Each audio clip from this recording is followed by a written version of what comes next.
Bonjour! Donc aujourd'hui, je vais vous montrer comment faire un échantillon en rond.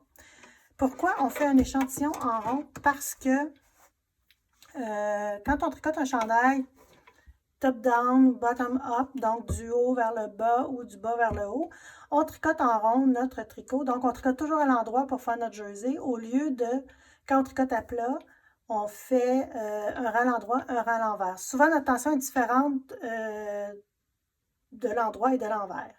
Donc, pour avoir une meilleure justesse au niveau de notre échantillon, on le fait, on simule, si vous voulez, un tricot en rond. Donc, je vais juste me remettre ici, là, comme si je venais de finir mon rang. Donc, mettons que je suis ici, puis que je viens de... Non, c'est pas vrai, excusez. Je viens de finir mon rang, donc mes mailles sont ici. Puis là, comme vous voyez à l'arrière, ce que j'ai fait, c'est que je viens juste passer un fil. Je viens passer mon fil, je vais vous le montrer, pour être capable de revenir tricoter ici à l'endroit sans avoir un nombre de mailles qui finit plus. Déjà qu'on n'aime pas trop faire les échantillons. Donc, quand mon rang est fini, je prends mes mailles, je les glisse de l'autre côté, comme ça ici, pour que mon début de rang soit près de l'aiguille. Ma laine que je travaille est ici. Donc, je vais travailler encore avec cette laine-là en laissant un espace comme ça pour être capable de mesurer mon échantillon à plat. Donc, un bon espace, je vous dirais.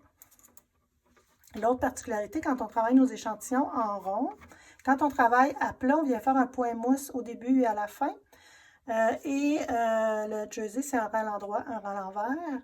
Donc là, il faut faire le contraire. Donc, ce qu'on va faire ici, c'est qu'il faut alterner vraiment notre point mousse. Il faut l'alterner un rang à l'endroit, un rang à l'envers, mais le jersey sera toujours à l'endroit. Donc, je suis rendue à l'envers pour faire mon rang de... Je vous dis ça, puis en même temps, c'est pas ça qui est primordial non plus. C'est juste que le point mousse, ça nous aide toujours pour mesurer, pour pas que notre échantillon roule. Pour le mesurer, c'est plus simple. Donc, on tricote avec notre tension la plus normale possible.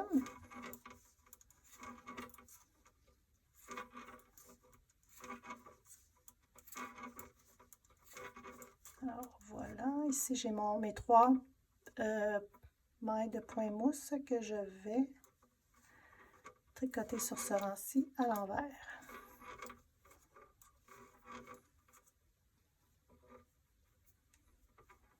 Donc j'ai terminé mon rang.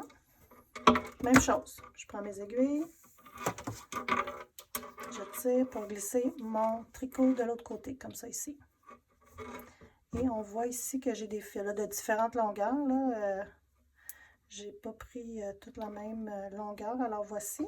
Puis là, je vais prendre celui-là, qui est mon fil de travail, et je vais venir le travailler encore une fois ici. Pour ce rang-ci, mon point mousse, je le tricote à l'endroit seulement. Donc, tout mon rang sera à l'endroit. Qu'est-ce qui est un petit peu tannant quand on fait ça pour ma part, c'est de, laissez-vous assez de jeu pour venir étendre votre échantillon.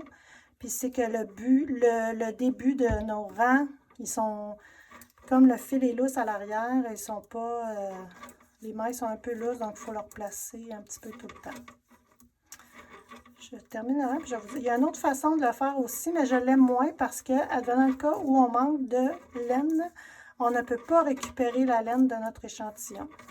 Puis même si on veut détricoter notre échantillon, ben ça ne donnera rien parce qu'il va juste avoir des petits bouts de laine. Alors voilà. Donc, j'ai réussi à faire cet échantillon-là en tricotant toujours le côté endroit devant moi, donc toujours à l'endroit pour avoir mon jersey.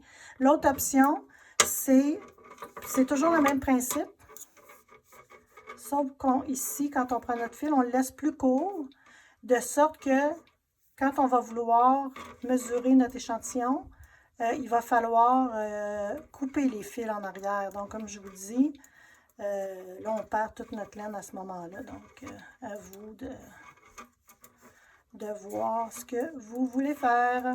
Alors voilà, c'est pas plus compliqué que ça.